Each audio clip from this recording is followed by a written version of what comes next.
RRI Jawa Tengah.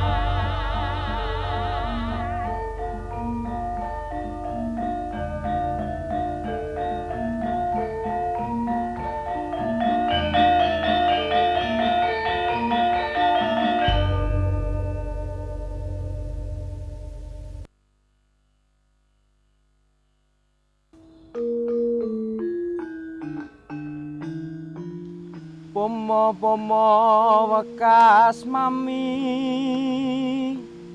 anak putu aja lena aja katungkul uripe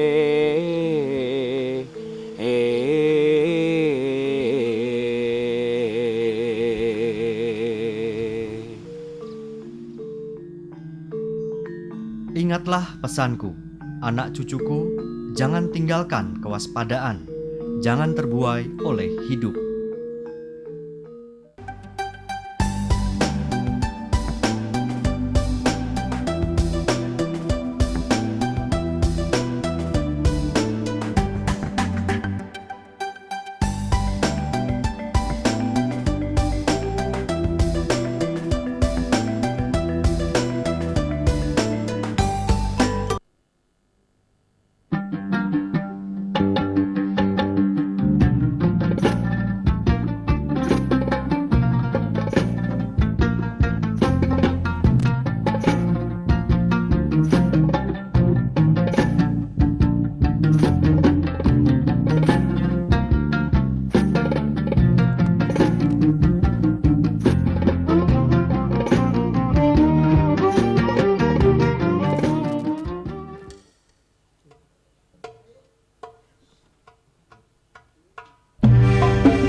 Assalamualaikum warahmatullahi wabarakatuh. Waalaikumsalam warahmatullahi wabarakatuh. Alhamdulillahi rabbil alamin. Wassalatu wassalamu ala ashrafil anbiya'i wal mursalin wa ala alihi wa sahbihi ajma'in. Amma ba'd. Faya ayyuhal musyahidun wa ya ayyuhal mustarikun al-kiram. Para pemirsa yang dirahmati oleh Allah, alhamdulillah kita berjumpa kembali dalam acara kita, yaitu acara Al-Kalam. Pada kesempatan kali ini, sebelum kita mulai, sesuai dengan bulan ini adalah bulan puasa, kami dari kru Al-Kalam mengucapkan selamat menunaikan ibadah puasa. Semoga kita semua yang menjalankan bisa diterima amal ibadah kita bisa menjalani ibadah puasa ini dalam keadaan sehat walafiat dan bisa mengakhiri Ramadan ini semua diterima oleh Allah Subhanahu wa taala. Fa ya ayyuhal musyahidun, kamal 'adah nahnu nata'allam 'anil lughah al-arabiyyah, walakin fi hadzal liqa sanabhas an suratil Fatihah min nahiyatil lughah. Sebagaimana biasa kita akan mempelajari tentang bahasa Arab, namun pada kesempatan kali ini kita akan mengupas mengenai tentang keindahan surah Al-Fatihah dari sisi bahasa Arabnya. Jadi kita akan mencoba mengupas mengenai surah Al-Fatihah bukan dari sisi tafsirnya, akan tetapi dari sisi keindahan bahasa Arabnya. Pada kesempatan kali ini sebagai audien seperti biasa adalah dari program studi pendidikan bahasa Arab Universitas Negeri Semarang. Al-Kalam Kamil. Sedangkan pengiring pada kesempatan sore hari ini adalah berasal dari grup El Medina Balasik dari Mijen Semarang. Kamal adah ar-rawiyah fi hadhil munasabah Ustadzun al-Karim Ustadz Nur Hadi al-Magister. Tafaddal ya Ustadz, isyrah alaina an husniyati suratil Fatihah min nahiyatil lughah al-arabiyyah. Silahkan dijelaskan kepada kami, kepada para pemirsa semuanya tentang keindahan surah Al-Fatihah dari segi bahasanya. Tafadhal. Syukran Ustaz. Afwan. Assalamualaikum warahmatullahi wabarakatuh. Waalaikumsalam warahmatullahi wabarakatuh. Ayyuhal musyahidun al-kiram, alhamdulillah fi hadzal masa sanadrus al-lughah al-arabiyyah mundul an nastamid ila tadbiqil qawaid al-lughawiyah fi ayatil Qur'an au sanadrus al-Qur'an min nahiyatil lughah. Pemirsa yang dirahmati Allah Subhanahu wa taala, mulai sore hari ini kita mencoba seperti diutarakan oleh presenter tadi, yaitu mentelaah surat-surat atau ayat-ayat Al-Qur'an dari aspek bahasa. Kita bukan membahas dari segi tafsir, tapi dari aspek bahasa, dengan harapan kita bisa membaca ayat Al-Quran dengan baik dan benar, kemudian bisa memahaminya dengan baik dan benar juga. Wa qabla dhalik fa insyaallah sataqra surat Al-Fatihah al-ustadah khairun ni'mah al-hafidhah fa 'alaiha falyatafaddal. أعوذ بالله من الشيطان الرجيم. بسم الله الرحمن الرحيم.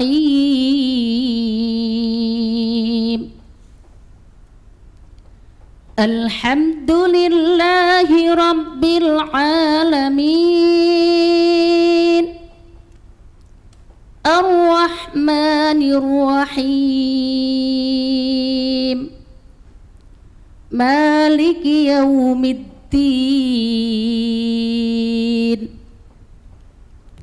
إياك نعبد وإياك نستعين اهدنا الصراط المستقيم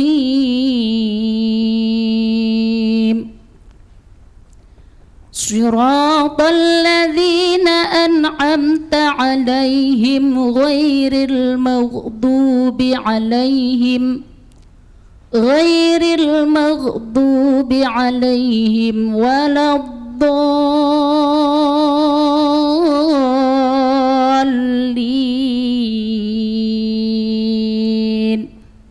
Sadaqallahul azim. Ya ayyuhal musyahidunil kiram, hadhihi hiya qira'atu suratil Fatihah.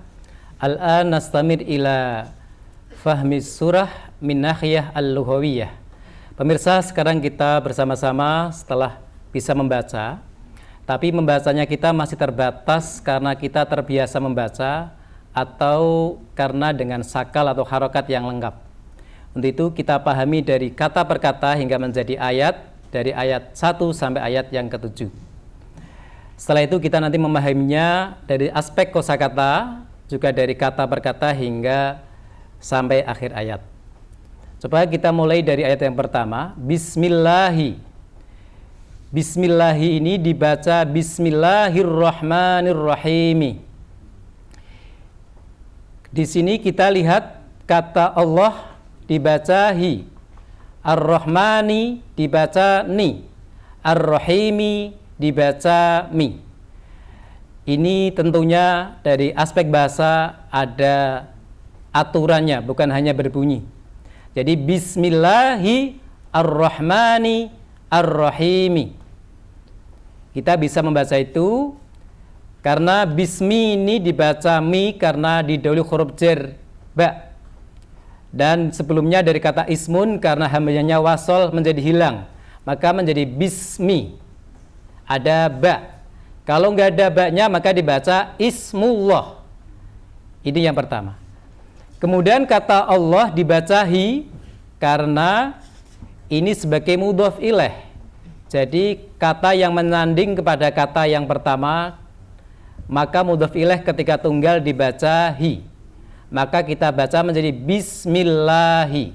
Nggak boleh bismillaha atau bismillahu dan lain sebagainya.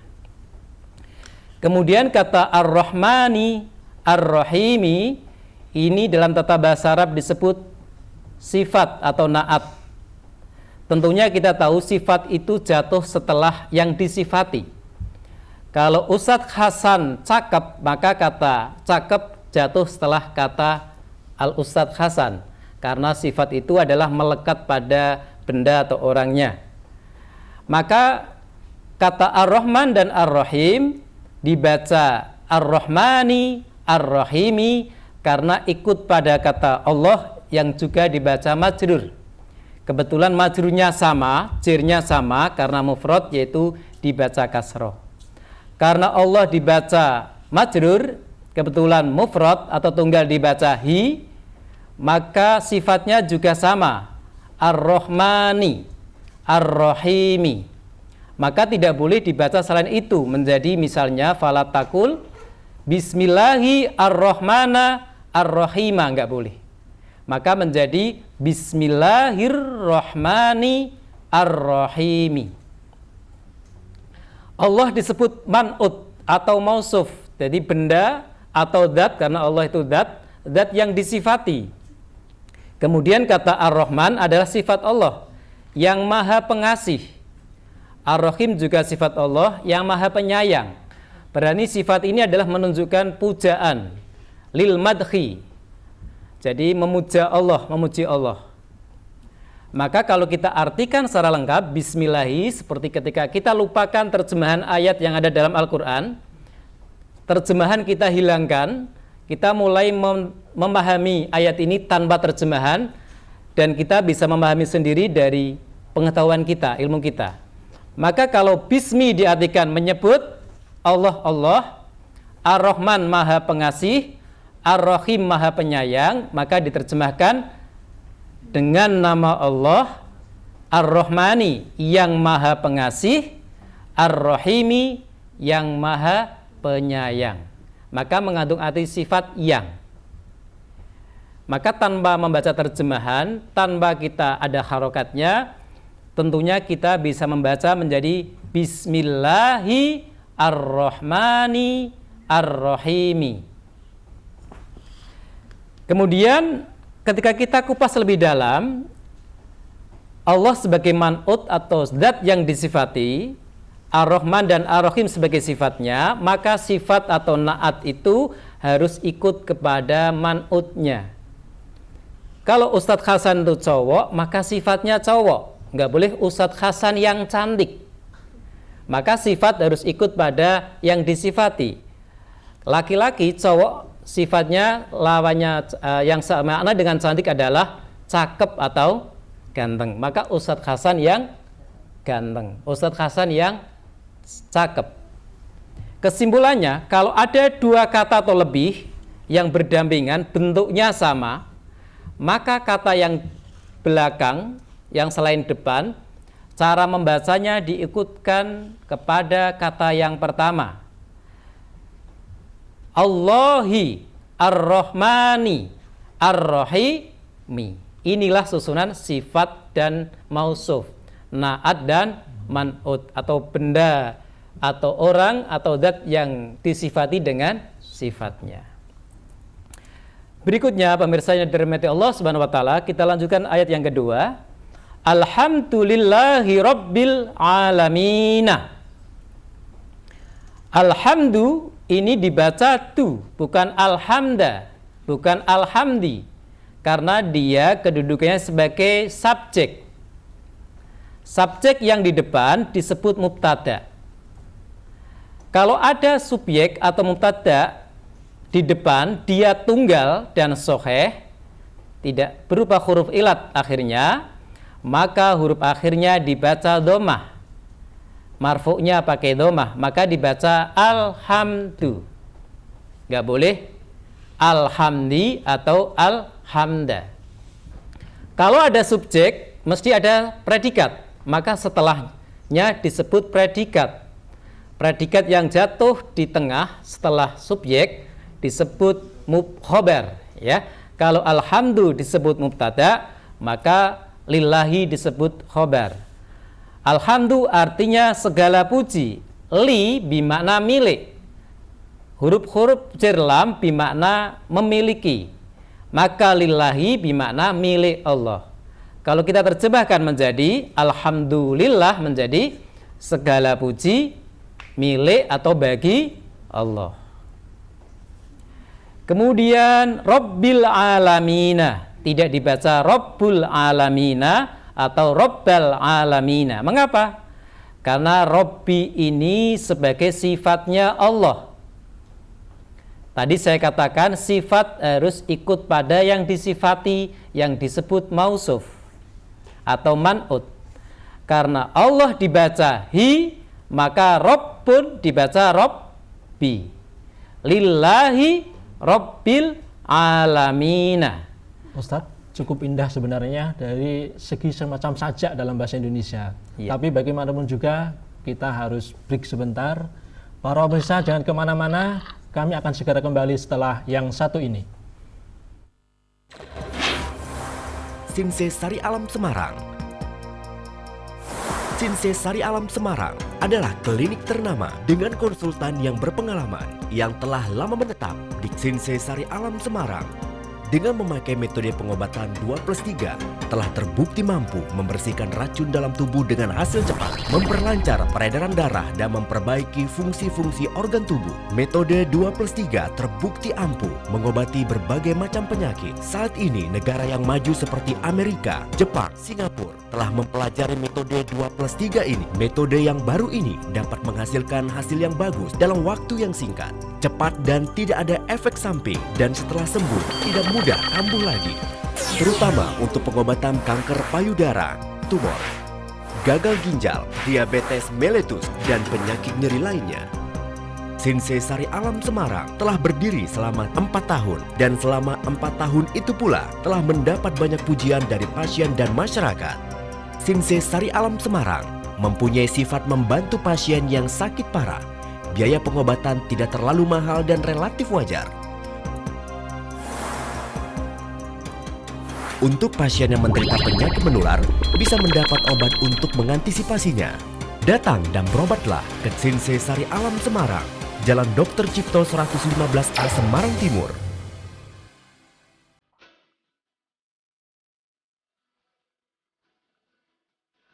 Everybody.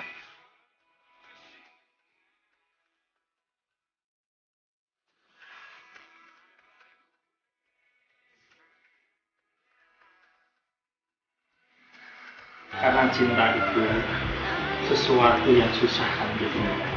Baik, sesuatu yang rumit akan menjadi sederhana. Itu karena cinta.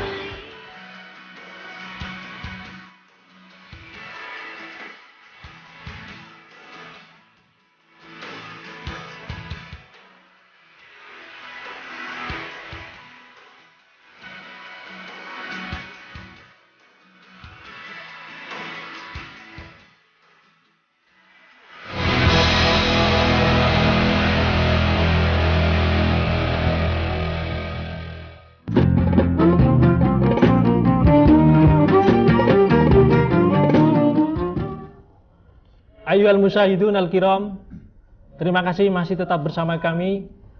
Kita masih tetap mempelajari tentang bahasa Arab dalam acara Al-Kalam. Ustadz cukup menarik tentang keindahan surah Al-Fatihah dari segi bahasanya. Selama ini kita hanya mampu membaca, ternyata di balik itu, kalau kita mau mempelajari dari segi bahasanya, ternyata ada kunci-kuncinya yang bisa membantu kita dalam membaca surah Al-Fatihah, tentunya juga membantu dalam memahami surat tersebut dan juga surat dalam Al-Quran semuanya. Silakan kita lanjutkan tentang pembahasan mengenai keindahan surah Al-Fatihah. Tafadhol Ustaz. Afwan. Ayyuhal musyahidun al-kiram, nastamir ilal ayah as-saniyah, ya. Kita lanjutkan lagi ayat yang kedua. Jadi nanti diharapkan ketika kita membaca Al-Quran tanpa harokat, kita bisa membunyikan. Jadi tetap Qurannya bunyi, ya. Atau tulisan Arab yang lain, bukan hanya Al-Quran. Kebetulan ini momen bulan puasa, kita ambil ayat Al-Quran. Gitu ya. Al-Quran. Ya. Jadi alhamdulillah tadi saya katakan, kalau ada kata benda dia terletak di awal kalimat atau kalimat isim, maka dia sebagai mubtada atau subjek. Maka ketika kita mengartikan dari kata itu, alhamdulillah, maka artinya segala puji lillahi, bagi Allah, kepunyaan Allah. Jadi bukan kepunyaan Allah segala puji. Jadi kalau kita mengartikan susunan mubtada khobar, maka kita terjemahnya dari mubtadanya. Kemudian alhamdulillah sebagai mubtada, Allah sebagai khobar. Ketika Allah bersanding dengan kata Rabbil Alamina, kata Allah kedudukannya menjadi sebagai man'ut dan Rabbil Alamin sebagai naatnya. Jadi ikut lillahi Rabbi, itu membacanya. Kalau kita kembangkan sedikit terkait dengan kata huruf jerli, huruf jerli itu bermakna memiliki, walam mulil milki wasyibhi wafi. Jadi huruf jer lam itu bermakna memiliki. Kalau lillahi, kata Allah diberi lam menjadi lillahi. Ustadz Hasan diberi lam menjadi lil hasani. Kalau Hasan artinya Ustadz Hasan, kalau lil Hasan milik Ustadz Hasan. Maka kita menjadi, katakan ini sebuah buku misalnya, buku ini milik orang muslim yang mahir, maka menjadi Alkitabu lil muslimi al mahiri. Ya. Ada li, maka muslim dibaca mi. Karena dibaca mi, kata al mahir itu bentuknya persis dengan kata al muslim, yaitu ada alnya, kemudian huruf akhirnya tidak ada yang lain, sama-sama mudzakkar, maka mi lil muslimi al mahiri. Kemudian kalau buku ini milik dua orang muslim yang mahir-mahir, maka menjadi Alkitabu lil muslimaini al mahiraini. Kata muslim ditambah kata huruf ya dan nun, yang nunnya dibaca kasroh, berarti menunjukkan arti dua, muslim satu orang muslim. Kalau muslimaini dua orang muslim. Tolib seorang siswa. Kalau dua orang siswa berarti tolibaini. Kitab satu kitab. Kalau kitabnya dua, kitabaini ketika nasab atau jar. Karena muslim menjadi muslimaini, maka mahir menjadi mahiraini. Kabir menjadi kabiraini. Kesimpulannya, kata yang kedua dan seterusnya itu harus mengikuti kata yang di depannya. Seperti tadi, lillahi robbi, robbi al-alamina, lil muslimaini al-mahiraini, lil muslimina al-mahirina. Sama. Lil muslimati al-mahirati, lil muslimataini, al-mahir menjadi al-mahirataini, gitu ya. Kemudian yang terakhir, lil muslimati al-mahirati. Nah, kesimpulan dari ini adalah ketika kesimpulan yang umum, bukan dari kaidah bahasa Arab yang ala pesantren. Kalau ada dua kata atau lebih berdampingan, secara umum 99% berdampingan, bentuknya sama persis, maka kata yang kedua dan seterusnya cara membacanya diikutkan kata yang pertama. Lillahi Rabbi, Bismillahi Ar-Rahmani Ar-Rahimi. Inilah susunan naat dan man'ut atau sifat dan mausuf. Kemudian li tadi bermakna milik. Lil muslimi, milik orang muslim. Lin nasroni, milik orang Nasrani. Misalnya Al-Quran lil muslimi